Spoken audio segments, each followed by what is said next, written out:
দফা এক, দাবি এক, স্বৈরাচারের পদত্যাগ। এটাই হচ্ছে পর্দার অন্তরালের কথা। কোনোদিন আমরা ঘুমাইনি। 24টা ঘন্টা কোঅর্ডিনেশন করে আমাদের নেতা কর্মীদেরকে বিভিন্নভাবে আমরা অর্গানাইজ করে এই জুলাই যোদ্ধাদের সম্মুখে রেখে অরাজনৈতিক পরিচয়ে এই আন্দোলনের একটা পর্যায় পর্যন্ত আমরা নিয়ে এসেছি। পর্দার আড়ালের কথা আজকে অবমুক্ত করতে চাই। আমি, আমার নেতা জনাব তারেক রহমান, দুজনেই আমরা নির্বাসিত ছিলাম।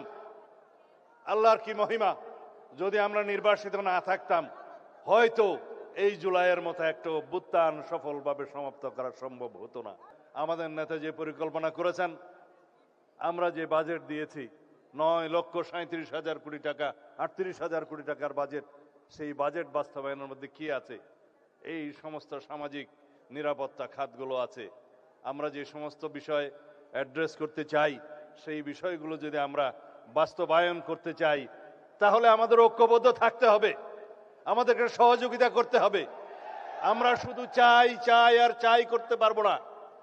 আমাদের প্ল্যান আছে, আমাদের পরিকল্পনা আছে, কিন্তু আমাদের সেই আর্থিক সামর্থ্য অর্জন করার জন্য আমাদেরকে সময় দিতে হবে। সেই পরিকল্পনা বাস্তবায়নের জন্য নেতৃত্বের হাতকে শক্তিশালী করতে হবে।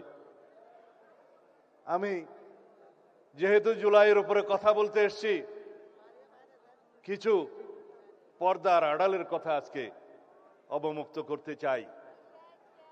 আমি, আমার নেতা জনাব তারেক রহমান, দুজনেই আমরা নির্বাসিত ছিলাম।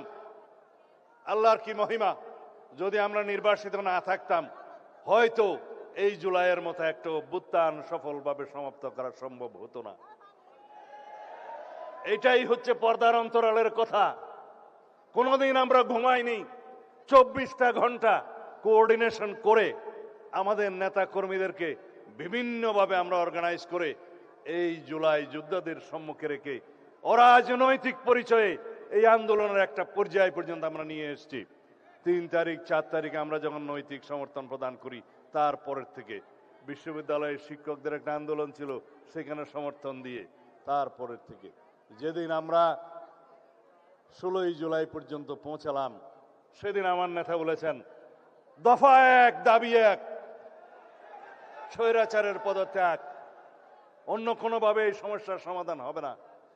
আজকে যারা জুলাই যোদ্ধাদের নেতৃত্ব দাবি করেন, তাদের অনেকেই সেদিন বলেছিল আমাদের কোনো রাজনৈতিক দাবি নাই, আমাদের দাবি বৈষম্যহীন এই ছাত্র আন্দোলনের দাবি, কোটা বৈষম্য দূর করতে হবে, সেটাই ছিল তাদের বক্তব্য।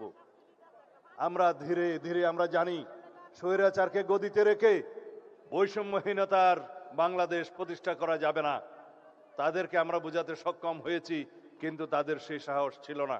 আমরা রাজনৈতিকভাবে সমগ্র বাংলাদেশের সকল মানুষকে ঐক্যবদ্ধ করে শত সহস্র শহীদের রক্তের এই স্রোতের মধ্য দিয়ে আমরা এই জায়গায় এসেছি আজকে। আপনার স্বপ্নগুলো আকাশ ছুবে প্রবাসীর হেলিকপ্টারের মাধ্যমে। বিয়ে, জন্মদিন অথবা যে কোনো বিশেষ প্রয়োজনে হেলিকপ্টার ভাড়া করতে যোগাযোগ করুন স্ক্রিনে দেয়া নাম্বারে। প্রবাসীর হেলিকপ্টার, নিরাপদ ও সাশ্রয়ী বাহনের বিশ্বস্ত নাম।